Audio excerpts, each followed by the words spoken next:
শুভ সকাল। আবার চলে এলাম একদম ছোট্ট একটি ভিডিও নিয়ে।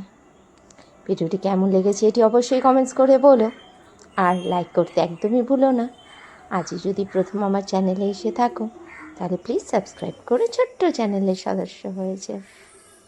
এখন ঘড়িতে বাজছে সকাল 6টা, আর আজকের ভিডিওটা এখান থেকেই শুরু করছি।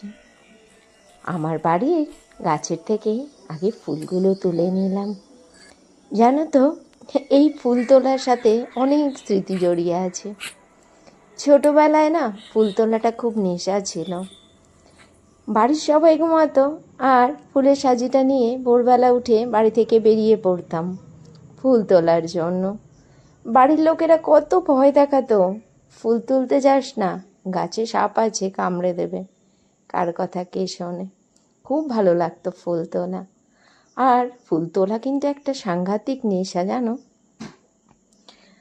আমি যখন ভোরবেলাতে ঘুম থেকে উঠি দেখতে পারি পাড়ার সব কাকিমারা ফুল চুরি করছে, এ বাড়ি ও বাড়ির থেকে। না, আমাকে চুরি করতে হয় না, আমার বাড়িতে এমনিতেই অনেক ফুল ফোটে। আর দেখো, এই যে লিচুগুলো কাল রাতে এসেছিল, লিচুগুলো না এই প্লাস্টিকের একটা কৌটোর মধ্যে যদি ভরে রাখা হয় না কিছুটা ডাঁটি সমেত, তাহলে লিচুগুলো অনেক দিন ভালো থাকে। ও অবশ্যই কৌটোটা ফ্রিজে রাখতে হবে। আর দেখতে পারলে ওই মঞ্চের ওপরে উঠে কি যেন একটা কাজ করছিলাম। আরে চিমনিটা না আমি ঢেকে রাখি একটা কাপড় দিয়ে। কাপড়টা বড্ড নোংরা হয়েছিল, কাপড় চেঞ্জ করে ওপরে একটা প্লাস্টিক দিয়ে ঢেকে দিলাম। চিমনির ওপরে ভীষণ ধুলো কালি এগুলো পড়ে, ঢাকা দেওয়া থাকলে পরিষ্কার করার সময় অনেকটা সুবিধা হয়। আর দেখো, তোমাদের সাথে কথা বলতে বলতে কতগুলো এদিকের কাজ সেরে ফেললাম। তারপরে বিছানাটাও গুছিয়ে বাসি কাজগুলো ঘরের সব সেরে নিলাম। তারপরে চলে এলাম আমার অফিস ঘরে। আজ টুকটুক করে অনেক কিছুই রান্না হচ্ছে। এদিকে ঝিঙে আলু পোস্ত, আমের টক, সয়াবিন আলুর তরকারি, অনেক কিছু। আর পোস্ত খেতে কিন্তু বেশ ভালো লাগে, বিশেষ করে আলু ঝিঙে পোস্ত আমার তো ভীষণ প্রিয়।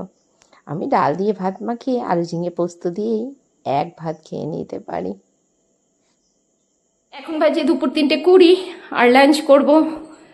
দেখে নাও কি কি রয়েছে। এখানে রয়েছে ভাত, রয়েছে ঝিঙে আলু পোস্ত, এখানে রয়েছে আমার জমির শাক, রয়েছে সয়াবিন আলুর ডালনা, আমের টক, এখানে রয়েছে উচ্ছে লাউ দিয়ে তেঁতো ডাল, রয়েছে শুটকি মাছ, কচুর বড়া, একটুখানি রয়েছে খারকোল পাতা বাটা, আর রয়েছে 2 টুকরো লেবু।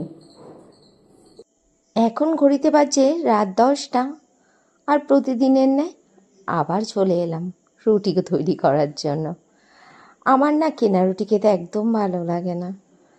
আমি সবসময় বাড়িতে রুটি তৈরি করি। আবার রুটি তৈরি করে হটপটে রেখে দিলেও চলবে না, একদম গরম গরম রুটি ভাজবো আর ভেজে নিয়ে ডাইনিং টেবিলে খেতে বসে যাব। আজকের এই ছোট্ট ভিডিওটি এখানেই শেষ করছি। যারা এখনও লাইক করোনি প্লিজ একটা লাইক করে দিও। আর আজকের মতো যাই, সবাই খুব ভালো থেকো, সুস্থ থেকো, সাবধানে থেকো।